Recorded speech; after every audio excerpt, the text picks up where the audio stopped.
Well, here we are. We have come down and camped overnight at the beach again and woken up here at this gorgeous view again, right here. Yeah, awesome, eh? Yeah, it's definitely a great place to wake up to and that sort of thing. Very beautiful. But boy, is this air and this breeze really bitter. Ooh, it's like a winter chill breeze. Yeah,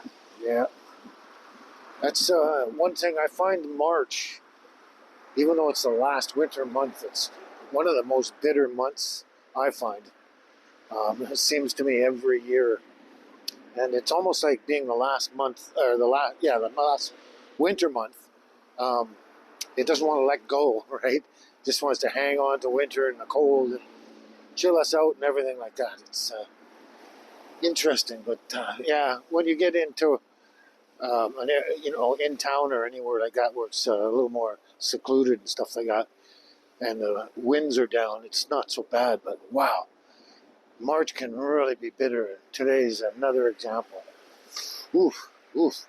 So anyway, it was wonderful crashing here and getting up again here, and the girls had to run and all that kind of stuff. But we actually got to go up and park near the library and go to the library and do a bunch of video uploading and Wi-Fi stuff, and channel work. So we're going to take off and do that, and I don't know, see what else we're going to do today. Not even sure. It's just nice to relax and pretty much do very little. So, all right, let's get out of here.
we've completed uploading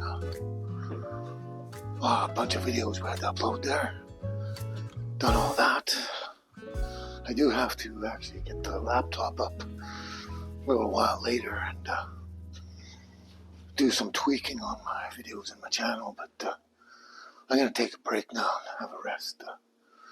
And besides that, we came uptown and parked, and I got the girls in the house there, and I'm sure they're anxious to see me, kind of thing. But here we go. The weather's kind of turned. It's gone rainy and starting to get kind of windy. But here we go. We're outside the Qualicum Public Library here, and where we do a lot of our Wi-Fi stuff. And right now, the girls are right over there, right in between that white building and that hedge, and just down a ways from there. So let's head out of here and go meet up with them.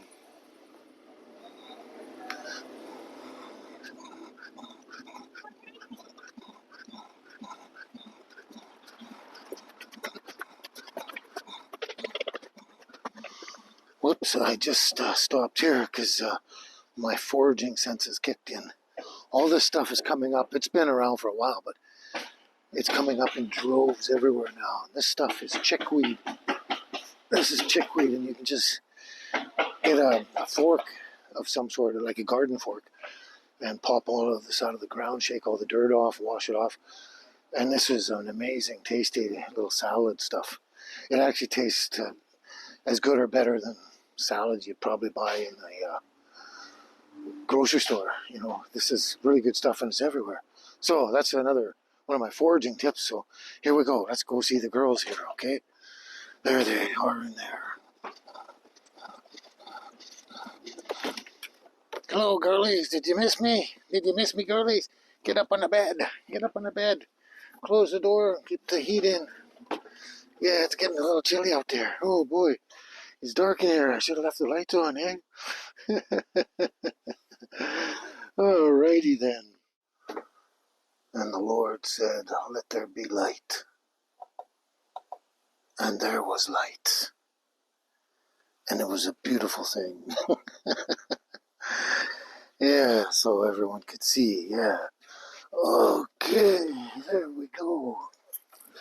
There we go, little children. There we go, little children. Be careful. Careful. Yeah, oh, you too. Oh, whoops, you're gonna mess up the microphone. You might. There we go. There we go. So, with the forecast and everything, it might be a stay-at-home day and night, or night and possibly day again, I guess. Yeah, there's a possibility of that. I suppose. Yeah, we might just have to stay indoors and sit around our cozy little wood stove, stay warm, burn lots of bricks. That'll be good. But there's an extreme wind warning our way, so and heavy rains as well. And it appears to be happening right before us right now. And yeah, so it might be just one of those days or whatever, a couple of days, who knows. Just stay at home days. Stay in, don't go out. Wait for the weather to change. All that, yeah. But, you know, I don't have anywhere to go too soon, too fast, so it doesn't matter that much, does it? I'm kind of retired and all that, so there you go. So we'll just wait this out and see what happens and just go from there. Yeah. Right, little angel? Right, little angel? Yeah. Is that how it was going to go? Yeah. You're so cute. You're so cute. All right. I guess we'll talk to you soon. Ciao for now.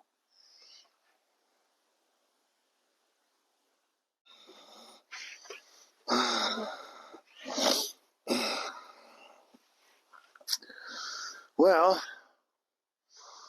I guess when it comes down to heating your tiny little house, or whatever you live in on the road or whatever, like a van or perhaps a camper or even a moving truck, and it comes to heating that. Um, yeah, I guess the bottom line is, let's say the shit hits the fan and basically society collapses like a lot of people believe is going to happen. Well, the first thing that's going to happen if society does collapse, first thing is the power grid's going to go down completely. That'll be the first thing, and then when that happens, you won't be able to pump gas or diesel or propane or any kind of fuel like that. Well, once your stored up supplies are all gone, you won't be able to get any more. It's that simple. And, so that's going to have a big effect on any type of heating you're trying to do inside your rig, trying to stay warm and stuff like that. So, yeah, it's going to pretty much boil down to, wood stoves. Because you won't be able to run your diesel heater, you won't be able to run your propane furnace. You can't use gasoline. And then you're back to a nice little wood stove like this. There's going to be trees everywhere, always going to be trees. You can go out and chop down firewood all the time or find any kind of wood to burn of all sorts. There'll be tons of wood everywhere. And that'll be the only actual realistic way of heating your units. It's just as simple as that, really. Yeah. So I guess in the end, we shouldn't rely too much on these other forms of heat. I mean, they make like the diesel heater is great when it's working. If you can get one that keeps working all the time, it's a great source of heat. It's dry, it's warm, it's nice. And with the diesel heater, it keeps constant heat all through the night until you turn it off. Whereas the fire, you have to keep stoking it out. But in the end, that's going to be the only thing you have left if this all happens and society collapses and the power grid goes down. It's really all you're going to have is a wood stove. So I guess we got to keep these things around just to rely on that if this is going to come to pass. So yeah, I mean, this is a great little wood stove, and these are actually fire bricks here. Actually, it's a lot easier than going out and cutting my own firewood out in the bush there. I just go down and buy them, and these actually burn better than the firewood I've collected and chopped up for myself. Because they burn a little slower, well, a fair bit slower actually, so they have a tendency to burn longer and heat the place for a longer period of time than even the real firewood that I chop and cut and burn in there. Yeah. So anyway, back to the point is when it comes to heating our units and stuff, it might boil down to we still have to rely on the old ways of doing things like having a wood stove and that. So that's just an interesting thought to have.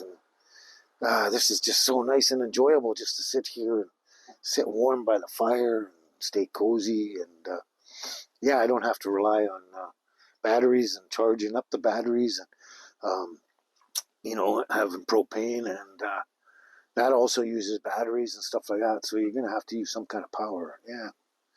Anyway, we're back to the wood stoves again. So this is great. This is wonderful. It's really nice ambience, that's for sure. Very nice ambience.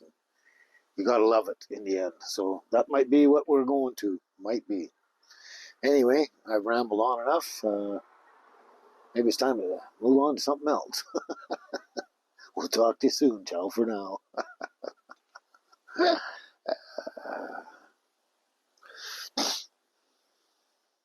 Tally ho.